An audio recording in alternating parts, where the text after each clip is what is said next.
സംസ്ഥാനത്ത് ഇന്നും ശക്തമായ മഴ തുടരും. 9 ജില്ലകളിൽ യെല്ലോ അലേർട്ട് പ്രഖ്യാപിച്ചു. മഴയ്ക്കൊപ്പം ശക്തമായ കാറ്റിനും ഇടിമിന്നലിനും സാധ്യതയുണ്ട്. അതേസമയം അടുത്ത 5 ദിവസവും കൂടി മഴ തുടരുമെന്നാണ് കേന്ദ്ര കാലാവസ്ഥാ വകുപ്പിന്റെ മുന്നറിയിപ്പ്. അശ്വിൻ ഡിയാഗോ നൽകും വിശദാംശങ്ങൾ. അശ്വിൻ, കഴിഞ്ഞ ദിവസം ഇടിവെട്ടിയുള്ള മഴയായിരുന്നു. വരും ദിവസങ്ങളിലും മഴ തുടരുമല്ലേ?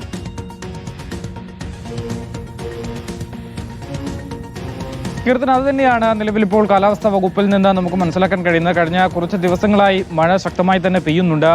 ഇത് 5 ദിവസം കൂടി തുടരാനുള്ള സാധ്യതയാണ് നിലവിൽ ഇപ്പോൾ കേന്ദ്ര കാലാവസ്ഥാ വകുപ്പ് നൽകിയിട്ടുള്ളത്.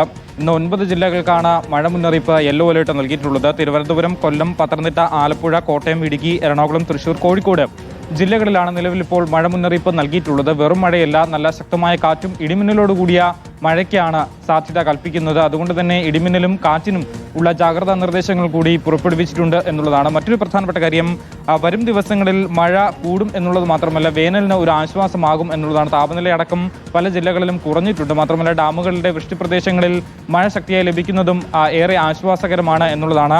മാത്രമല്ല, വരുന്ന 3 മണിക്കൂർ തിരുവനന്തപുരം, കൊല്ലം, പത്തനംതിട്ട, ആലപ്പുഴ, കോട്ടയം, കോഴിക്കോട്, കണ്ണൂർ ജില്ലകളിൽ അതിശക്തമായ മഴയ്ക്ക് സാധ്യതയുണ്ട് എന്നൊരു മുന്നറിയിപ്പാണ് നൽകിയിട്ടുള്ളത്.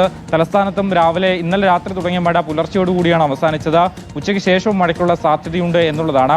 നേരത്തെ താപനില ഉയർന്നു നിന്ന സ്ഥലങ്ങളിലെല്ലാം തന്നെ താപനില താഴേക്ക് പോയിട്ടുണ്ട് എന്നുള്ളതും ഏറെ ആശ്വാസകരമാണ്. നിലവിൽ ഇപ്പോൾ മത്സ്യത്തൊഴിലാളികൾക്ക് ജാഗ്രതാ നിർദ്ദേശങ്ങളൊന്നും പുറപ്പെടുവിച്ചിട്ടില്ലെങ്കിൽ പോലും ഇത്തരത്തിൽ കടൽ പ്രക്ഷുബ്ധമാകാനുള്ള സാധ്യതയുണ്ട് എന്നൊരു മുന്നറിയിപ്പ് കൂടി വരുന്നുണ്ട്. അതനുസരിച്ച് മത്സ്യത്തൊഴിലാളികൾ നിൽക്കണം എന്നൊരു മുന്നറിയിപ്പ് കൂടി വരുന്നുണ്ട്. എന്തായാലും ഈ മഴ തുടരാൻ തന്നെയാണ് സാധ്യത. 5 ദിവസം കൂടി മഴ തുടരും. ഏതാണ്ട് 16-ാം തീയതിയോടുകൂടി മഴ വീണ്ടും ശക്തമാകാനുള്ള സാഹചര്യമുണ്ട് എന്നുള്ളതാണ് കേന്ദ്ര കാലാവസ്ഥാ വകുപ്പിൽ നിന്നും മനസ്സിലാക്കാൻ സാധിക്കുന്നത്. നിലവിൽ ഇപ്പോൾ എന്തായാലും ഇന്ന് വൈകുന്നേരത്തോടുകൂടി വീണ്ടും മഴയ്ക്കുള്ള സാധ്യതയുണ്ട്.